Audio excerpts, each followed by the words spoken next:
Sumatin po ang biyaya, awa, habag, pagkapala, katotohanan, kapayapaan, pag-ibig mula kay Abay Hawa. Sa magandang umaga, tanghali, hapon, gabi, sa lahat ng nangako ng pangalan ng minsan sa iba't ibang panig na maging dito sa atin sa buong Pilipinas. Huli natin pasalamatan si Abay Hawa sa buhay na pinagkaloob sa bawat kapatid sa kapulungan, maging sa lahat ng ating mga mahal. Maraming salamat, Abay Hawa. Ngayon po ay September 16, 2025 at ganun pong alas 4:24 ng hapon. Ito sa atin sa buong Pilipinas. Magandang hapon po sa lahat po ng ating mga viewers. Magandang hapon Luzon, Visayas at Mindanao. Magandang hapon sa lahat po ng ating mga kapatiran sa iba't ibang panig na buong mundo. Magandang hapon po sa lahat po na nagpas ng kanilang cellphones na kanilang mga tahanan upang kayo po ay mapanood, mapakinggan dito po sa ating mga pamaraw. Araw-araw, Lunes hanggang Sabado, alas 4:30 po ng hapon. Muli isang mabiyayang kahiling po sa bawat isa at loobin po ni Abay Hawa na magbukas siya ng pangunawa sa lahat po ng aabutin ng pamaral ng pangaral nito. Ang ating pong paksa, kaunting kaalaman sa kasulatan, tayo po ay nasa ikalawang bahagi na ang ating paksa hindi po doon sa 8:28 ng Roma na sulat ni Pablo. Sabi ko dito, alam natin na lahat ng bagay gumagawa ang Diyos para sa ikabubuti ng mga umibig sa Kanya. May ibig sa Kanya na Kanyang tinawag ayon sa Kanyang layunin. Minsan parating pasalamatan si Abay Hawa sa buhay na ibinahagi pa niya sa atin sa araw na ito. Sa lahat po ng ating mga kapatid sa kapulungan, maging sa lahat po ng ating mga mahal sa buhay. At patuloy na nagpapasalamat tayo sapagkat napakaraming mga tao na sa petsang ito, sa oras na ito na wala na dito sa mundo ito. At hindi natin alam kung sila ba ay naligtas sa kasalanan o nagpatuloy sa kasalanan. Hindi natin alam. Ang alam natin ay sa mga oras na ito ay tayo binigyan pa ng pagkakataon na para makagawa ng kabutihan. Kay Abay Hawa, sa ating kapwa, pati na sa ating sarili, na hindi na tayo maawa sa mundong ito. Marami sa atin ang nanonood at nakikinig araw-araw. Meron nga ho kung nakikitang mga nagtatanong doon sa ating YouTube regarding doon sa ating mga ipinangaral. Ibig sabihin talagang merong nanonood. Kaya lamang maraming nanonood, siyempre yung iba ho ay sabi nga ho, nakikiramdam, nagmamasid,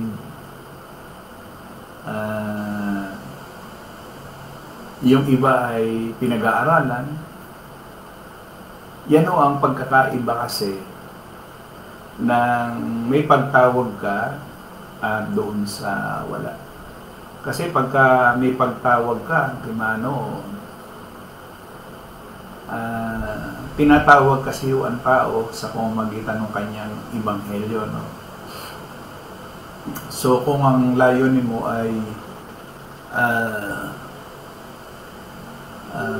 sabi nga ho ay magmasid ka lang, makiramdam ka lang, ipagkukumpara mo doon sa iyong relihiyon, mabibigo ka eh. Mabibigo. Maraming tao ang bigo doon sa ganoong gawaing panglaman. Iba kasi ho, pagka may pagtawag, antimano ho yun, may pagsunod ho yun. Kasi yung ating paksa ay tinawag alinsunod sa kanyang layunin. Ibig sabihin, may pagsunod. Kasi kung wala kang pagsunod, hindi ka tinawag. Isa ka lang doon sa nakiramdam, nakikibalita or pinakikiramdaman mo yung sarili mo or narito ka dahil sa iyong pamilya, niyaya ka ng iyong kaibigan, niyaya ka ng iyong asawa. Iba kasi yung salitang pagtawag. Na, ayan, mamaya, himayin ho natin yan.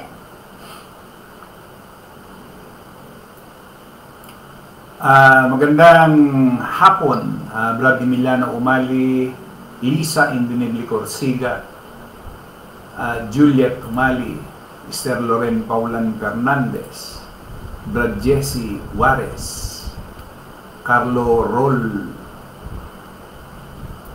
Sister Elizabeth Denz, magandang hapon, Melchor Pasis, Sister Christina Juarez, Sister Ging Macar, Sister Shirley Radariza, Sister Lori Calderon, Leonardo Corsiga, Troy Corsiga, Noli Tongkua, Brad Wilfredo Bedes, kasama na si Brad Pedro at Sister Dominga Bedes, Sister Chris de la Cruz Kim, magandang hapon, Sister Lolita Corsiga,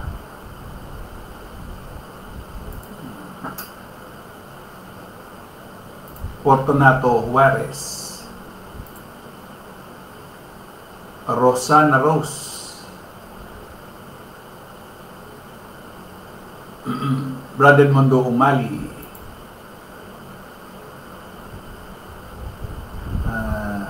nakita ko na si Brad Rodelio na ba? Ayun. Magandang gabi na sa iyo dyan. Joel Suela, Janmer Corsiga. Alas 4:31 na ho. Tuloy na ho tayo. So ulitin ko yung ating paksa. At alam natin ang Diyos ay gumagawa sa lahat ng bagay para sa ikabubuti ng mga nagmamahal sa Kanya, sa kanilang mga tinawag ayon sa Kanyang layunin. Ibig sabihin, magkaiba ito sa pangaral ng Kristo noong unang siglo sa mga Israelita. Dito sa atin ay mayroong tinatawag na pagpili at pagtawag alinsunod sa Kanyang layunin. So yung nakikita natin sa mga relihiyon na nagkiklaim sila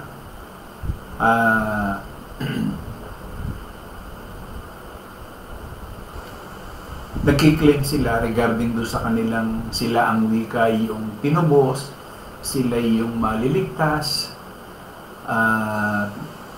sila yung mga sugo. Ano lang yun? Claiming, nagkiklaim lang sila na sila. Pero iba ho ang sinasabi ng kasulatan. Ang kasulatan na nagsasabi na yung mga, sabi niya, alam natin ang Diyos ay gumagawa ng lahat ng bagay para sa ikabubuti ng mga nagmamahal sa Kanya. Kasi merong pagmamahal merong pagmamahal kay Abay Hawa sa kanilang mga tinawag ayon sa Kanyang layunin. Ang Biblia Tagalog 1978 at nalalaman natin na ang lahat ng mga bagay nagkakalakip na gumagawa sa ikabubuti ng mga nagsisiibig sa Diyos. Kasi kung wala ka ring pag-ibig sa Diyos, ibig sabihin lamang nun ay hindi kakabilang dun sa tinawag. Kasi wala kang pag-ibig. Nagsisiibig sa Diyos. Kung may pag-ibig ka kay Abay Hawa, kabilang ka. Kung may pag-ibig ka kay Abay Hawa. Kasi yung umiibig kay Abay Hawa ay sumusunod sa Kanya. Meron bang isang tao na umibig na hindi ka sumunod dun sa inibig mo? Kaya mo nga siya inibig kaya nga mo siya sinusunod dahil inibig mo siya. Di ba ang sinasabi ng mga reliyon, nagpapasalamat sila doon sa kanilang Diyos, doon sa kanilang Ama. Sabi nga nila, purihin ang Ama. Ang nakapagtataka doon, sino ba yung Ama na kanilang pinupuri? Sino ba yung Diyos na kanilang pinupuri? Yung bang Diyos na kanilang pinupuri at saka yung Diyos na kanilang sinasamba? Ito ba yung naglagay doon sa kanilang kinikilalang sugo? Kasi lahat ng reliyon, ang kinikilala nilang sugo ay yung kanilang founder. Samantalang sa kapulungan, ang kinikilala nating sugo ay walang iba kundi si Pablo. Sugo para sa atin. Samantalang sila, ang kinikilala nilang sugo yung kanilang founder. Magbibigay ako ng isang halimbawa o mga halimbawa. Ang sugo ng Iglesia ni Cristo ay si Felix Manalo. Yun ang kinikilala nilang sugo. Sa ABB naman, ang kinikilala nilang sugo ay si Soriano. Sa Seventh-day Adventist, ang kinikilalang sugo ay si Ellen G. White. Sa Saksi ay si Russell. Sa samahan ni Kibuloy, si Kibuloy. Di ba? Samahan Katoliko, yung sinasabi nilang mga pare. Di ba? Yun ang mga sugo nila eh. O, sa mga Baptist, yung kanilang mga founder. Samantalang sa kapulungan, si Pablo. Di ba? Ang isinugo para magdilat ng mga mata. Di ba? Nung kanyang pagsusubuan. So, dito makikita natin, tinanin nyo ha, sabi ko kasi rito, ito ay nagpapahiwatig, yung 8:28, ito ay nagpapahiwatig na si Abay Hawa ay may plano, layunin, intensyon, tungkol sa lahat na naging eklesiya, kapulungan, assembly. Hindi sila, sino? Yung kapulungan ay naligtas by chance. They are not saved by chance, kundi si Abay Hawa mismo ang nagkonberte, ang nagbago doon sa mga tao na kanyang tinawag or without design. Hindi tinawag yung kanyang mga tao na walang disenyo. Di ba? Kundi magkaroon ng buhay na walang hanggan. At ginawa niya ito, what it is right for him to do, it was right always to intend to do.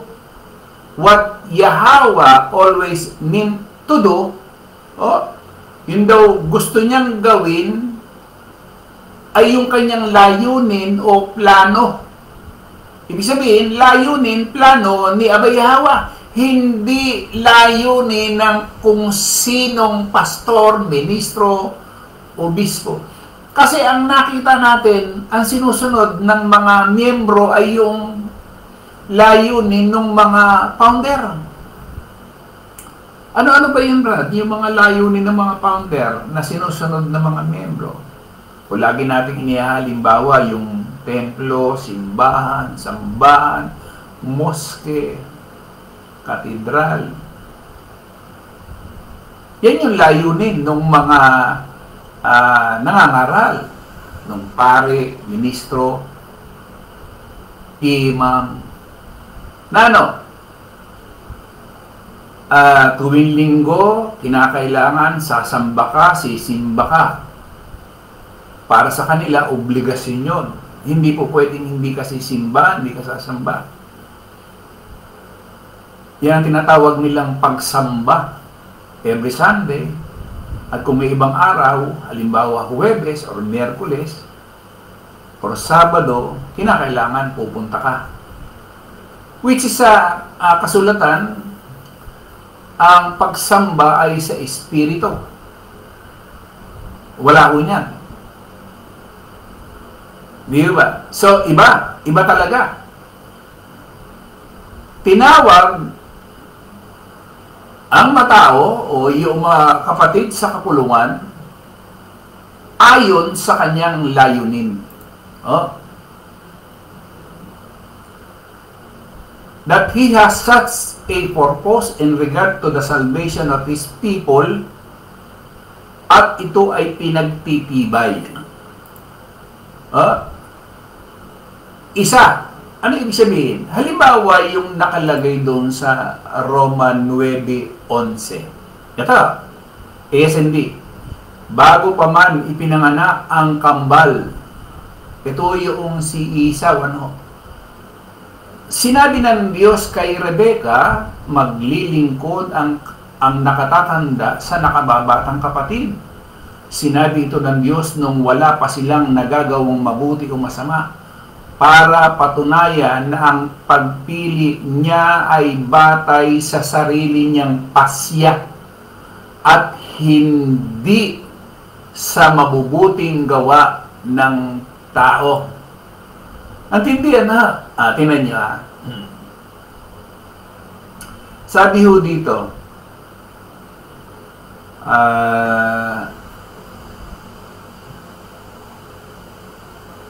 9:8, pasisimulan ko. Ang ibig sabihin, hindi lahat ng anak ni Abraham ay tinuturing na anak ng Diyos, kundi ang mga anak lamang na ipinanganak ayon sa ipinangako. Sapagkat ganito ang ipinangako ng Diyos sa kanya, babalik ako rito sa ganito ring panahon sa susunod na taon at magkakaroon ng anak na lalaki si Sarah. Gis. Hindi lang iyon, kundi nangyari rin ang ganoon sa dalawang anak ni Rebecca sa ating ninunong si Isaac. Kinukwento ho dito ni Pablo. Ipinakita rin ng Diyos na hindi lahat ng nagmula kay Abraham ay itinuturing na mga anak niya. Kaya malabo ho yung kiniklaim ng mga relihiyon na sila yung ililigtas, sila yung mga katulad din ng claim ng mga Hudyo, ng mga Israelita. Dito, mapapatunayan natin, dito sa aking binabasa, kung ano yung liwanag at yung dilim na daladala ng mga relihiyon. Dito sa aking binabasa, sa Roma 9. Para ho doon sa mas malalim mo.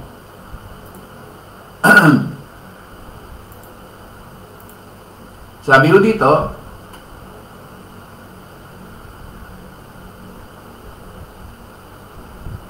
hanggang 12. 9 ho ito ng Roma, ito ay ASND. Ayan. Bago pa man ipanganak ang kambal, sinabi ng Diyos kay Rebecca, maglilingkod ang nakatatanda sa nakababatang kapatid. Sinabi ito ng Diyos nung wala pa silang nagagawang mabuti o masama doon sa kambal, para patunayan na ang pagpili niya ay batay sa sarili niyang pasya at hindi sa mabubuting gawa ng tao. So, dito pa lamang, isi-zero in na natin yung mga relihiyon. Kasi sa mga relihiyon, kaya sila naroon. Dahil saan? Dahil doon sa kanilang kamag-anak, yung kanyang tatay, yung kanyang magulang. Kumbaga, kaya sila nandun sa iglesia, sa Katoliko, doon sa ADD o Seventh-day Adventist, hila-hila nung kanyang mga magulang o kaya naman hila nung katipan or boyfriend or girlfriend. Hindi dahil sa tinawag. Andun sila dahil saan? Dahil kay ministro,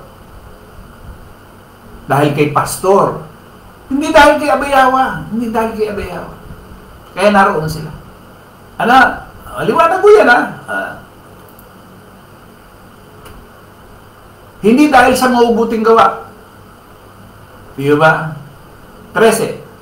Gaya nga ng sinabi ng Diyos sa kasulatan, minamahal ko si Jacob o si Jacob, pero si Esau ay hindi.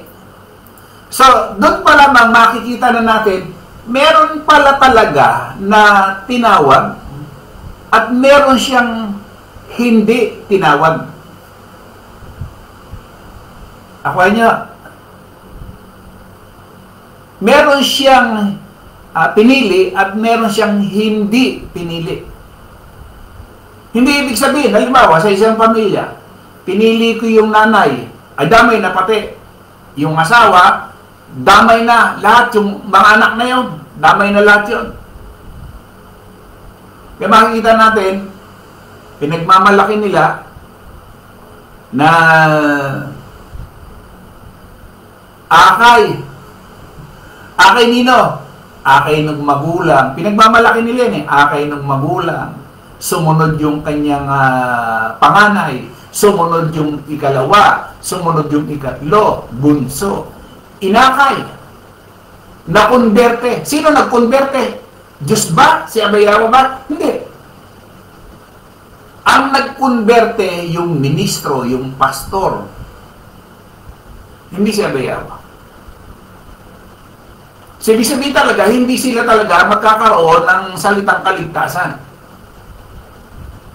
Hindi katulad ng sinasabi ni Pablo, ang sabi niya, nalalaman natin na ang lahat ng mga bagay nagkakalakip na gumagawa sa ikabubuti ng mga nagsisiibig sa Diyos sa makatigbagay niyang mga tinawag alinsunod sa kanyang nasa. Ang may nasa, may layunin, si Abayawa.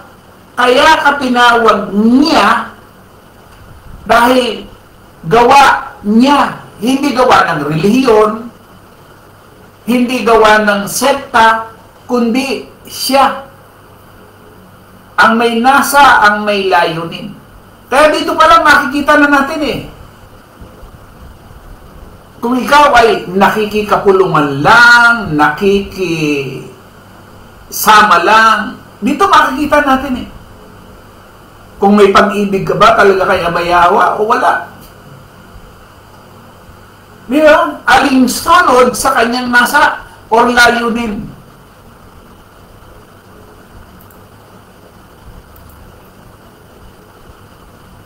Sabi dito, baka naman sabihin ng iba na hindi makatarungan ng Diyos. Aba, hindi. Sapagkat sinabi niya kay Moises, mahahabag ako sa gusto kong kahabagan.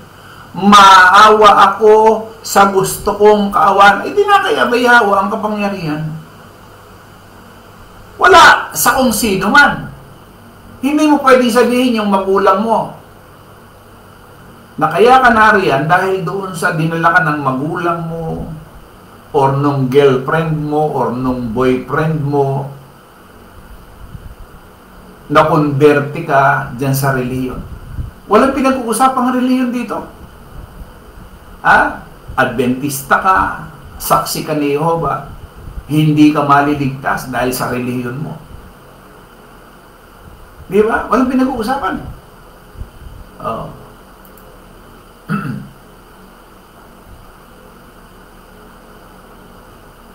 Mahabag ako sa gusto kong kahabagan, maawa ako sa gusto kong kaawaan. 16. Kung ganon, ang pagpili ng Diyos ay hindi batay sa kagustuhan ng tao o sa paggawa niya ng mabuti, kundi sa awa ng Diyos. Gusto kong maging Iglesia ni Cristo, gusto kong maging ang dating daan, gusto kong maging Adventista, gusto kong maging saksi ni Jehovah. Di pala. Ito yung panahon na kung saan yung dilim ng relihiyon, yung dilim ho ng relihiyon, inilalintad ng kasulatan. Yung liwanag ng kasulatan versus dilim ng relihiyon. Binubuksan ng kasulatan yung nangyari sa relihiyon nung panahong napakatagal na panahon. 1,000 taon, binubuksan ho ng relihiyon. Ng kasulatan. Hindi ng relihiyon Kasi wala namang kaugnayan ng relihiyon sa kaligtasan. mas mapapahama ka kapag ikaw ay nasa reliyon. Bakit? Kasi lahat ho ng iniaral ng reliyon, hindi batay sa kasulatan. Yung ebanghelyo, natatawag doon sa tao, yung kasi yung tatawagin eh. Hindi dahil sa reliyon. Di ba? Kaya nga makikita natin dito, miski nasa kapulungan tayo, halimbawa, nasa kapulungan, yung mga kapatid, makikita na natin yung detalyado ng pagtawag ni Abay Hawa. Alinsunod sa kanyang nasa. Hindi ka dahil narito ka sa kapulungan, dahil saan? Dahil kay kuya, kay ate, sa nanay mo, o sa girlfriend mo, hindi.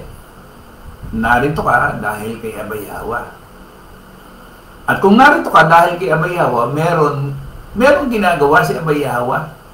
Yung nasa niya, yung nais niya, na gawin natin. Hindi tayo dahil nananahimik tayo, nanonood lang tayo. Wala rin eh. Hindi ba? O, tuloy ko. Sabi niya, sapagkat ayon sa kasulatan, sinabi ng Diyos sa Paraon, pinayagan kitang mabuhay dahil dito para maipakita ko ang kapangyarihan ko sa pamagitan mo at makilala ang pangalan ko sa buong mundo. 18. Kaya nga, kinaawa ng Diyos ang ibig niyang kaawaan at pinatitigas niya ang ulo ng ibig niyang patigasin. So, hindi na bago sa akin yan. Kaya pala kung halimbawa makangatuwiran ang isang sekta o reliyon, si Kristo hindi Diyos. Tao lang siya. O di pinatigas ni Abay Hawa yung ulo ng tao na ang paniniwala, tao. Eh kasi ganyan din ang pagkilala ng mga Hudyo nung panahon ng unang siglo na pumatay. So ang ginawa ni Abay Hawa, sabi niya, ulitin ko, o nagbabasa lang tayo Kaya nga, kinaawa ng Diyos ang ibig niyang kaawaan at pinatitigas niya ang ulo, ang ibig niyang patigasin.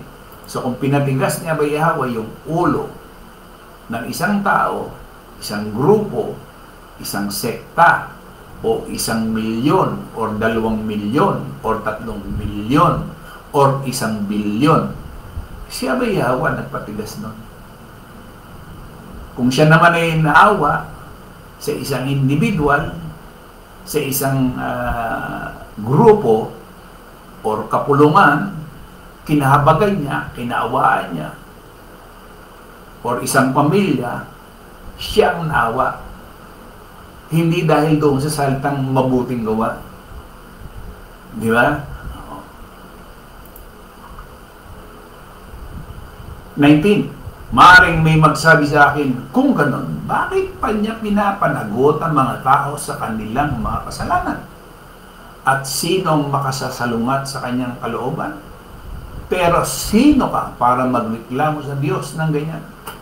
Tayo ngay nilikha lang ng Diyos, kaya hindi tayo makapagreklamo kung bakit niya tayo ginawang ganito.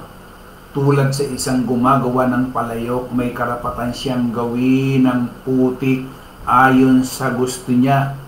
May karapatan siyang gumawa ng 2 uri ng sisidlan mula sa isang tumpok ng putik.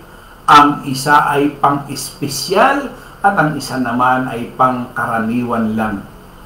Ganon din naman ang Diyos, nais niyang ipakita ang kanyang kapangyarihan at matinding galit sa mga makasalanan, pero minabuti niyang tiisin muna ng buong tiyaga ang mga taong dapat sanang lipulin na. Ginawa niya ito para ipakita kung gaano siya kadakila sa mga taong kinaawa niya. Yung palang ginagawa ni Abay Hawa ay para doon sa mga taong kinaawaan niya na ipakita yung kanyang kapangyarihan. Kaya ngayon, nakikita natin kung sino yung pinatigas niya. Ako, kitang-kita ko kung sino yung pinatigas niya. At sino yung kinahabagay niya, yung kinaawaan niya. Sino makakita niya? Natural, yung meron mga espiritu. Kaya kung sa loob ng isang araw at wala kang ginagawa ayon sa utos, atas, layunin, nasa ni Abay Hawa, malamang isa ka sa pinatigas ang puso. Brad, araw-araw naman akong nakikinig. Hindi ho pala dahilan o hindi pala pwede mong sabihin na araw-araw naman akong nakikinig, Brad. Araw-araw naman akong nanonood. Totoo yun. Sabi ko nga ako sa inyo, ang daming nanonood, ang daming nakikinig. Ang problema, yung iba, nakikiosyoso lang. Walang pagsunod, walang pagsunod. Yung iba, ikinukumpara lang yung kanyang sarili doon sa pinakikinggan. Hindi sumusunod. Basta nanonood lang siya. Pinagkukumpara-kumpara. Ibig sabihin, mas may kapangyarihan siya kaysa kay Abay Hawa. Kasi binibiro mo, ikumpara mo si Abay Hawa sa sarili mo. At ang gusto lang niyang mapakinggan, yun lang ang gusto niya. Pagka mali na yung pakikinggan niya, hindi na ako makikinig. O kaya nga makikita natin O dito lamang o doon sa ating monitor, makikita na natin. Araw-araw yung pangalan. Di ba? O makikita natin. Sa linggo, 6 na araw. Makikita mo kung sino dyan. Di ba? Kung may sigasig o wala, makikita natin. Araw-araw. Di ba? Doon pa lang, makikita na natin.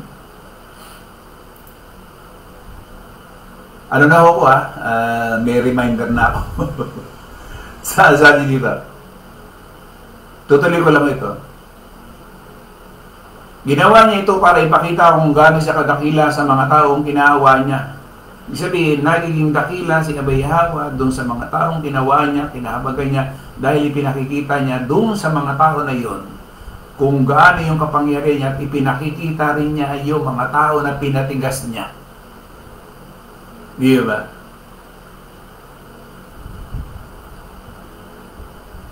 Kinaawa niya na inihanda na niya noon pa para parangalan. Ito'y walang iba kundi tayo. Sino yun? Yung mga dating hintil na mga tinawag niya hindi lang mula sa mga Hudyo kundi mula rin sa mga hindi Hudyo. Ito ang sinasabi ng Diyos sa aklat ni Oseas, ang dating hindi ko mga tao, tatawagin kong mga tao ko. At ang dating hindi ko mahal ay mamahalin ko. At ang mga sinasabihang kayo'y hindi ko mga mamamayan, sila'y tatawagin mga anak ng Diyos na buhay. Ito yung mga hintil. Tinanin niyo yung pagkakaiba ng mga hintil at ng mga Hudyo. Sa 27, ito yung mga Israelita. Tungkol naman sa mga Israelita, di mga Hudyo, sinabi ni Propeta Isaias, kahit na maging kasindami pa ng buhangin sa tabing dagat ang layo ni Israel, kakaunti lang sa kanila ang maliligtas. Bakit? Dahil mabilis at matindi ang gagawing paghatol ng Panginoon sa mga tao sa mundo. Sinabi rin ni Isaias, kung ang Panginoong makapangyarihan ay walang itinira sa ating lahi, sa mga Israelita, natulad na sana tayo sa Sodoma at Gomorra. 30. Ano ngayon ang masasabi natin tungkol dito? Ang mga hindi Hudyo na hindi nagsikap na maging matuwid ay itinuring na Diyos na matuwid ng dahil sa kanilang pananampalataya. Pero ang mga Hudyo na nagsikap na maituring na matuwid sa pamamagitan ng pagsunod nila sa kautusan ay nabigo. Bakit? Bakit sila nabigo? Sapagkat nagtiwala sila sa kanilang mga gawa at hindi sila sumampalataya kay Yahweh. Natisod sila sa batong nakatitisod. Gaya nga ng sinabi ng Diyos sa kasulatan, maglalagay ako sa Sion ng batong naging katitisuran sa mga tao at nakapagpapadapa sa kanila. Sino ito? Yung mga Hudyo. Pero hindi mapapahiya ang mga sumasampalataya sa Kanya. Yan ang istorya ng pangangaral ng unang siglo at saka sa pangangaral sa panahon natin. Laki ng pagkakaiba niyan, mga kapatid. So, ibig sabihin, sa ating paksa, alam natin na ang lahat ng mga bagay ay magkakalakit-lakit na gumagawa para sa kabutihan nila. Nino? Ng mga umiibig sa Diyos. Ibig sabihin, pagka hindi mo inibig si Abayawa, hindi ka kabilang dun sa tinawag. Tinawag niya alinsunod sa kanyang nasa, alinsunod sa kanyang layon. Eh lahat ng reliyon, hindi naman sumunod. Hindi naman umibig kay Abayawa eh. So hindi sila tinawag alinsunod sa kanyang nasa. Bakit? Tingnan ninyo lahat ng reliyon. Laban lahat sa Ebanghelyo. Laban lahat. Lahat ng sinasabi ng Kristo noong unang siglo, laban yung mga Hudyo, yung mga Israelita. Hanggang sa ngayon, yung mga Hintil, laban sa lahat ng sinasabi. Yung salita niya noong unang siglo, laban. Tingnan ninyo kung ibang pilitan ng mga iglesia ni Kristo, yung pagiging tao niya. Meron silang itinalutang na ama, na yung ama nilang ipinalutang, yung Diyos na ipinalutang nila, ito yung nagsugo kay Felix Manalo. Hindi si Abayawa. Ganon din sa ADT. Yung nagsugo kay Soriano, yung Diyos, yung Ama, na nagkaroon ng aral na ang Diyos ay may puwet, na nagkaroon sila ng aral na pasalamatan every week na. Ito yung Diyos, yung Ama na tinatawagan nila, na wala naman pala sa kasulatan. Hindi, mga kapatid. Purihin si Abayawa. Dahil sa aral nating napakinggan. Tandaan natin, mga kapatid, yung araw na ibinabahagi sa atin ni Abayawa, pagpapala yan. Pagpapala na dapat sana, gugulin natin yung araw natin sa pagsunod sa kanyang kalooban at paggawa ng kanyang kalooban. Kasi tinanin nyo, sa loob ng isang araw, pwede naman natin tanongin ang ating sarili, meron na ba akong nagawang kabutihan sa araw na ito? Meron ba akong natulungang kapatid sa araw na ito? Susunod ulit. Kinabukasan, nabuhay ka, buhay. Kasi pagka tayo ay patay na, wala na tayong magagawang kabutihan sa ating kapwa. Wala na rin tayong magagawang kabutihan kay Abayawa. Dahil patay ka na eh. Di ba? O yung labas sa kapulungan, wala naman talagang magagawa o yung kabutihan dahil patay sila spiritually.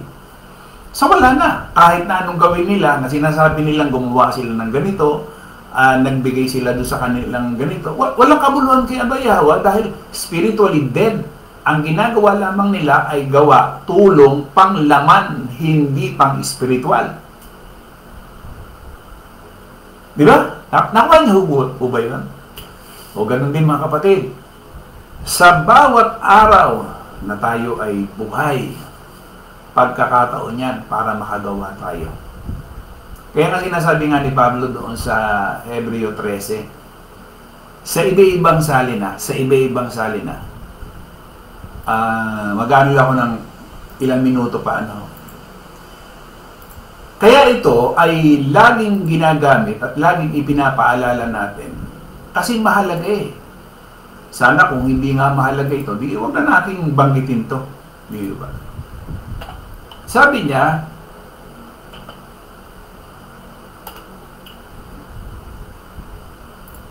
at 13, ito ay sa FSB. Huwag niyong kaligtaan ng paggawa ng mabuti at ang pamamahagi sa iba. Bakit? Anong dahilan? Bakit?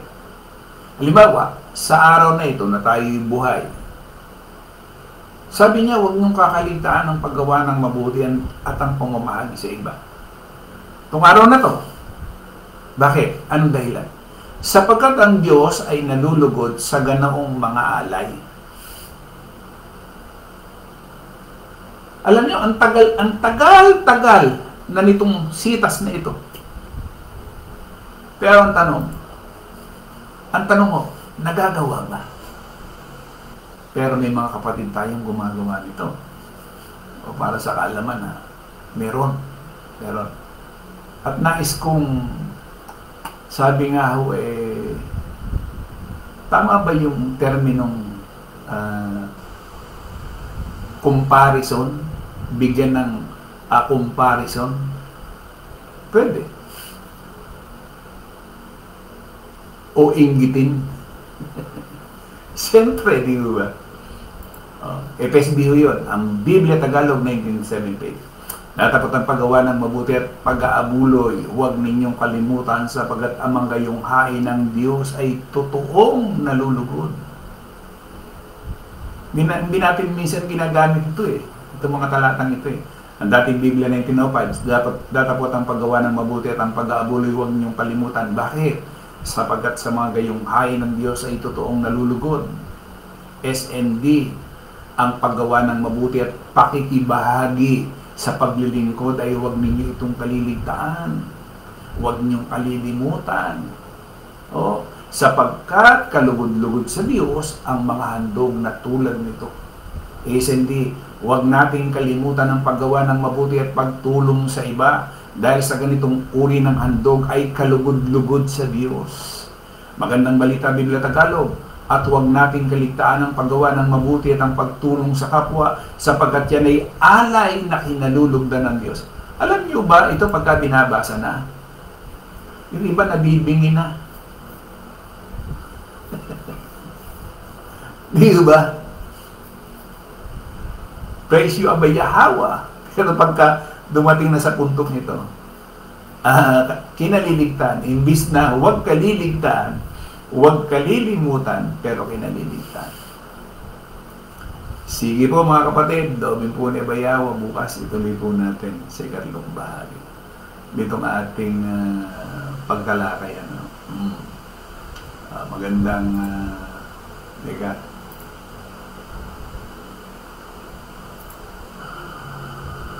Sige.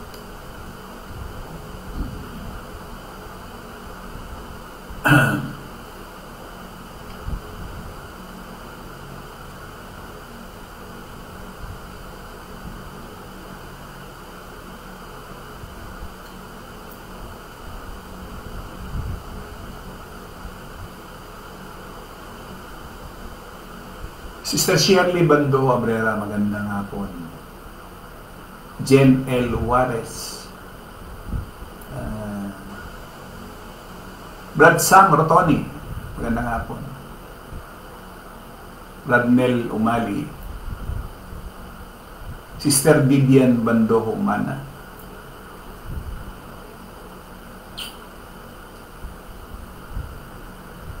Sister Maria Victoria Morales, Sebastian Juarez,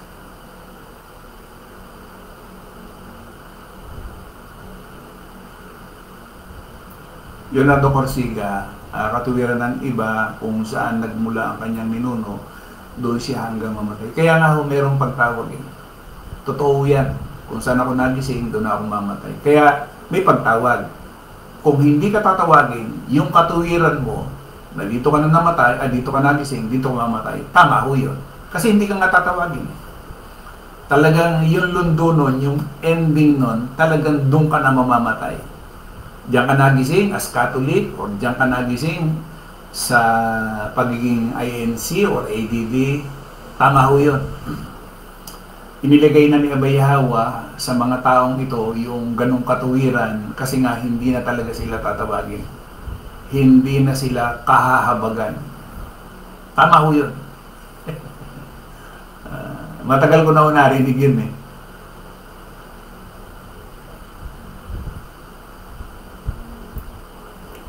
Brad Ezekiel Umali, Sister Jo LD, Sister Rose, Rosana Rose, nakatatakot ang mga ganong tao na itinakwil nila si Abayaw. At totoo na ngayon. At saka ang napakabigat po kasi dyan, hindi nila alam. Hindi nila alam na itinakwil nila. Kasi nga, maka-Diyos sila eh. Ibig sabihin, may kilala silang Diyos, di ba? Oh. Miski dito sa atin sa kapulungan, halimbawa, kilala mo si Abayaw, pero hindi mo naman sinusunod yung kalooban niya, hindi tinakwil mo rin siya. Di ba? Rosana Rose, 24 hours ang gumawa ng kabutihan, Brad. Habang may pagkakataon tayo, di ba? Habang may pagkakataon. Kasi, pagka ang tao namatay na, wala ka ng pagkakataon eh. Kaya nga sinasabi natin, halimbawa, tingnan natin, dito ba sa araw na ito, nakagawa ba tayo ng kabutihan sa ating kapwa? O nakagawa ba tayo ng kabutihan? Una kay Abay Hawa, ikalawa sa ating kapwa, and then sa ating sarili. Laging yun ang mindset natin sa araw-araw na tayo ay pinagkakalooban pa ni Abay Hawa ng pagkakataon. Kasi nga, pag hindi na tayo pinagkalooban, halimbawa bukas, hindi na tayo pinagkalooban ng buhay. Kahapon, hindi ako nakagawa eh. Nung isang araw, hindi ako nakagawa ng kabutihan. Hindi ko nagawa yung Hebreo 13:16. Paano yun? Hindi ba? Ibig sabihin, hindi rin pala ako nakasunod sa kalooban ni Abay Hawa. Kasi nakalimutan natin eh. Di ba? Sister Maria Victoria, kaya nga bro, wala magagawa ang kayamanan sa mundong ito kung wala ka namang totoong Diyos, walang iba si Abay. Ang isang malaking katotohanan, pagka ang tao talaga meron ng espiritu, talagang gumagawa ho siya araw-araw, araw-araw ang gawa niya. Kasi nga, yun yung pagkakataon na makagawa siya eh. Pero mo, lumilipas yung araw, nagiging linggo, nagiging buwan, yung buwan, nagiging 2 buwan, nagiging 3 buwan, nagiging 4 na buwan, nagiging 1 taon. Tapos, puri lang ako ng puri lang ako ng puri, wala nang pala ako nagagawa. Di ba? Masong LC, naway busugin tayo ng salita ng Diyos, hindi lang sa physical, kundi sa spiritual. Yun ang pinakamahalaga kasi, yung sa spiritual. Sister Shirley Bandoho Abrera. Sister Maria Victoria, masarap kumain sa salita ni Abay Hawa, walang saong pasalamat, papuri at pagsamba. Sister Ging Makar, magandang hapon. Sister Lori Calderon, Sister Vivian Bandomana, ganyan din po ang katuwiran ng nanay namin noon bago siya namatay, pero tinawag siya at tatay namin bago siya namatay kay Abay Hawa ang kapurihan. Salamat kay Abay Hawa. Napakalaking bagay kasi kapag kami pagtawag eh. Sige po, at bukas kung loloobin na ituloy po natin. Sa isang Diyos na ating tagapagligtas. Sa pangalan ni Abay Hawa, sumakanya nawa ang kalwalatian, ang karangalan, ang paghahari at ang kapangyarihan sa kaulalang panahon natin ngayon magpakailanman sa nawa. Patuloy po tayong ingatan, gabayan at patuloy na pagpalain higit sa lahat sa natin spiritual. Yung material ho, bonus na yan sa atin. Yung material na ibinabali sa atin, bonus na lang yan. Hindi katulad do pagka tayo pinagpala ni Abay Hawa sa spiritual, ibang klase ho yan mga kapatid. Sabi ko nga sa inyo, hindi kayang bilhin ng anumang kayamanan sa mundong ito yung bunga ng espiritu. Hindi kaya. Walang kayamanan makapagbibigay ng kapayapaan, kagalakan dito nakatumbas ng kayamanan ng isang tao. Kahit meron ka pang 1 trilyon, 2 trilyon, o anumang 6 trillion na kayamanan, hindi kaya ho. Kasi hindi naman nabibili ng pera ho yun eh. Pwede mo bang bilhin si Abay Hawa ng kayamanan? Hindi pakayaman na niya eh. Para bilhin mo siya. At hindi mo siya kayang bilhin. Bakit? Yung kayamanan, kanya eh. O, sige nga, paano mong bibilin siya? Ibig sabihin, ibinibigay niya libre. Biro mo, ibinibigay niya libre. Alin? Yung kapayapaan, kagalakan, pag-ibig, yung bunga ng Espiritu. Di ba? Nalibanan ko ba? Andiyan ba si Brad Arnold Makoko? Ayan, sorry. Brad Arnold Makoko. Sister Lolita Corsica. Hindi ko nabasa talaga. Magandang hapon, Brad Arnold Makoko. Baka nandito na siya sa Pinas. O muli po, maraming salamat sa lahat po ng ating mga viewers, sa lahat po ng ating mga kapatid. Doon sa mga kapatid natin na hindi natin nakasama, lobby po ni Bayawa, kung may pagkakataon pa sa araw ng bukas. Kaya lagi kong sinasambit lahat. Kasi yun ang pagkakaintindi ko eh. Yung araw ng bukas, hindi natin pwedeng ipagambok. So kung ang mindset natin, o yung kaisipan natin hanggang dito lang, less din eh. Less din yung pag-iisip, less din yung problema. Di ba? Kung ito lang kasi pagka idinamay mo yung bukas, magdadagdag ka ng isipin, magdadagdag ka ng magiging problema mo, samantalang hindi mo alam kung darating pa. Di ba? Kung muli, maraming salamat. Isang magandang hapon po sa ating lahat. Ayan. Sister Vivian Bandoman, Toda Lama. Salamat din, sis. Melchor Pasis. Muli, maraming salamat. Isang magandang hapon po sa ating lahat.